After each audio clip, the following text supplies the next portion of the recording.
Hi అండి, welcome to సాయస్ blogs. ఎలా ఉన్నారండి? అందరూ బాగున్నారా? మేము కూడా చాలా బాగున్నాము.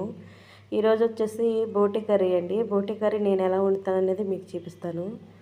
ముందుగా స్టవ్ వెలిగించుకొని కుక్కర్ పెట్టుకుని ఆయిల్ అయితే వేసుకోవాలండి.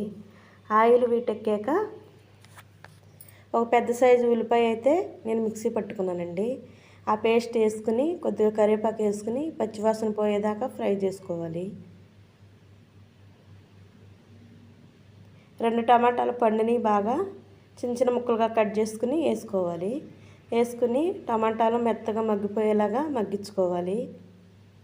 అల్లం వెల్లుల్లి పేస్టు స్పూను, 2 పచ్చిమిరకాయలు వేసుకుని కలుపుకోవాలి.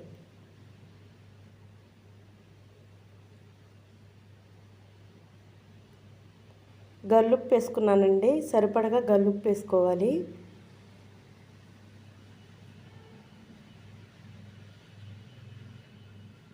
ఇప్పుడు క్లీన్ చేసుకున్న బోటి అయితే వేసుకోవాలండి. బోటి క్లీన్ చేసుకున్నది వేసుకుని ఒకసారి కలుపుకోవాలి.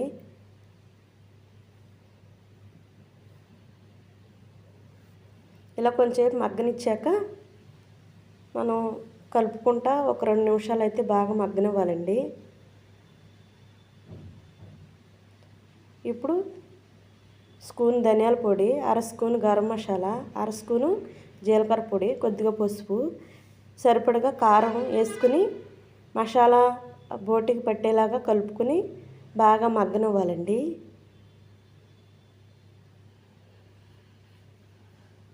ఈ బోటి క్లీన్ చేసింది వీడియో అయితే ఉందండి మన ఛానల్లో. ఈ బోటి ఎలా క్లీన్ చేసుకోవాలి ఏంటి అన్నది అయితే ఫుల్ వీడియో ఉంది, మన ఛానల్లోకి వెళ్ళి ఒకసారి చూడండి. ఇలా మసాలాలన్నీ ముక్కకు పెట్టేలాగా మనం మగ్గనివ్వాలండి.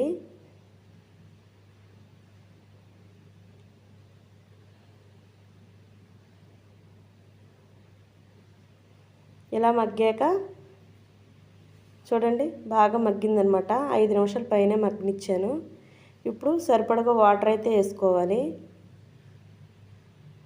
వాటర్ వేసుకుని కొద్దిగా కొత్తిమీర వేసుకుని ఒకసారి కలుపుకొని మనం కుక్కర్ పెట్టుకొని 4-5 విజిల్లు అయితే రానివ్వాలండి.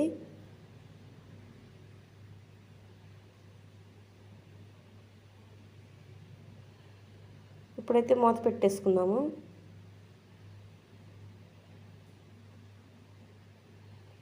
నేనైతే 5 విజిల్లు వచ్చాక కుక్కర్లో ఆవిరంతా పోయాక మూత అయితే తీసానండి. చూడండి చాలా పర్ఫెక్ట్గా అయితే కూర అయితే ఉడికిపోయిందనమాట. బోటి కర్రీ అయితే సూపర్ ఉంటుందండి టేస్ట్ అయితే. కానీ మనం ఇది క్లీన్గా చేసుకోవాలన్నమాట.